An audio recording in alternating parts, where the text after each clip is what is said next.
მეგობრებო, კი გაწუხებთ, მაგრამ მე უფრო შეწუხებული ვარ.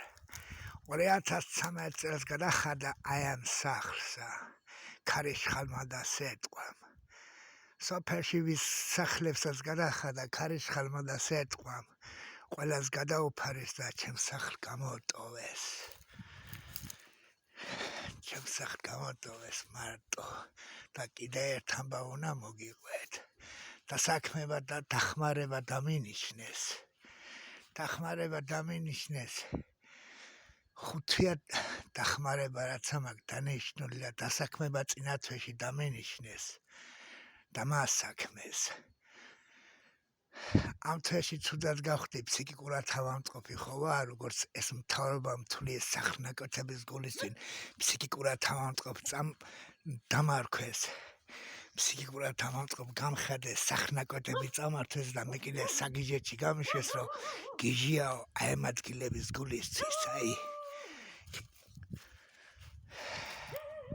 ამ თვეში ვიწექი სამამტყოფოში, ცუდად გავხდი და 18 დღე სოფელში არ ვიყავი და დასაქმება მომიხსნეს, მეგობრებო, სამართალი სად არის აბა ერთი მითხარით.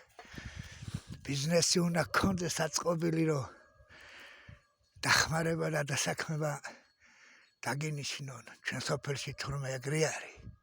ამ ბევრი ძროხები უნდა გყავდეს, ამ პარამეტრში უნდა გყავდეს ვიღაცა, რომ დასაქმება და დახმარება დაგინიშნონ. მე დასაქმება მომეხსნება, აბა ერთი მითხარით, თან ცუდად ვიყავე, სამარტყოფაში ვიწექი. 18 დღე რაკი სოფელში არ ვიყავი, დახმარება მომიხსნეს. ეს სამართალია? კანონებში ხდება, კი, გიჟათა მთვლით. მოდი ჩემ სოფელში შეამოწმეთ, რა ხდება ეგრე. ვინებს აქვს დასაქმება და დახმარება, ბევრ ძროხებრო ხავთ და ბიზნესი რო აწყობილი აქვთ. ჩემ სოფელში ეგრე ხდება. რატო არ ამოწმებთ? სადა ხართ მთავრობა? ეს ნაციონალები რო თავებს გიმარხავენ, ვერ ახვდებით? დამეგდეთ ყური, აბა მენაცა კაცო, გიჟი ვარ, იქნება სიმართლესა ვლაპარაკობ. ამ ზამთარს კაი ამინდი მიდის, წვიმა აღარ ჩამოდის. მაგრამ ვაიმე წვიმა რო ჩამომივიდეს, როცა იწვიმებს, წვიმა ჩამოდის და დილით რო გავიღვიძებს უსველი ამ მთელ კრაუტი. რატო არ მიფარებენ? ერთი ის მითხარი, რამდენ გაცხადება დავწერე უკვე თელავის პროკურატურაში, ახმეტაში.